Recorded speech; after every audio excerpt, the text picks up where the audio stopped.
First, I blame the Arabs.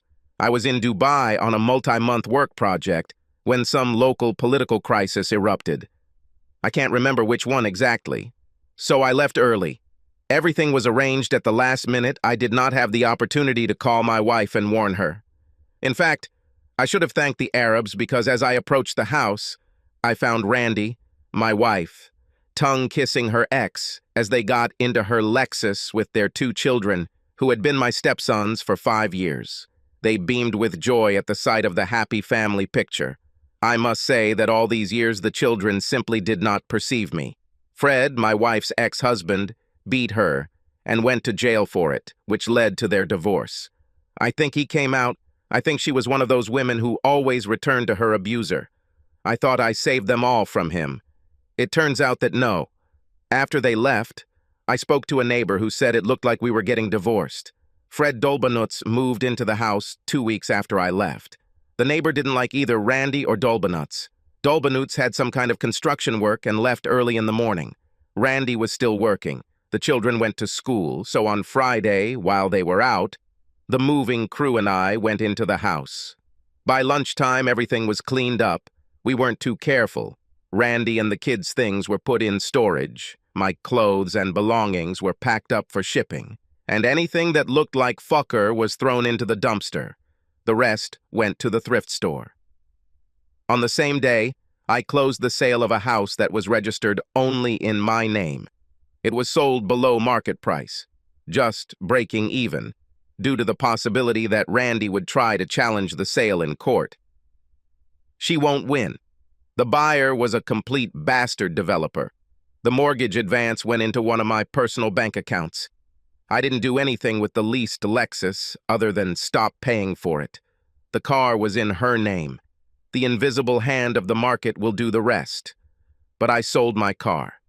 When the home sale was completed, the courier gave Randy a copy of the divorce petition at her work. I then canceled and paid off the credit cards. I also sent all the money from U.S. banks via bank transfer to my bank in the UAE. During my recent trip, I opened a savings account there.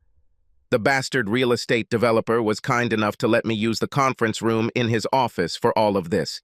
My company transferred me to its subsidiary in the UAE, but in order to reduce taxation, this was framed as a resignation and then hiring by a foreign company. This allowed me to cash out $401,000 and cancel my family health insurance. My phone started ringing. It was Randy. I quickly blocked her number. That evening, I flew back to the Gulf. I hired a pretty young Filipina maid to attend to my needs, which is what she did. I spanked her sometimes, but only when she begged, and not very hard. Long story short, a few years later, I returned to the States with her, the divorce having been obtained a few years earlier. I even bought a new house next to my old one and reconnected with old friends. One dark and stormy night, we had continuous wet snow. This was quite unexpected, but climate change probably had an impact. Later that night, it turned into a snowstorm. It was windy, raining like buckets, and quite cold. How did I know? Some idiot knocked on my door at 1 in the morning. I opened the door and saw my old friend Lance standing there. Lance was now the county social worker. We haven't seen each other since Randy and I broke up.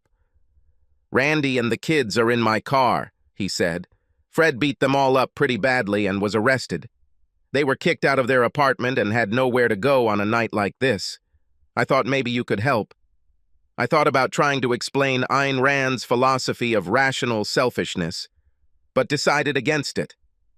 Her writing is so boring that it's hard to put it into words without being boring. In this case, it worked for me.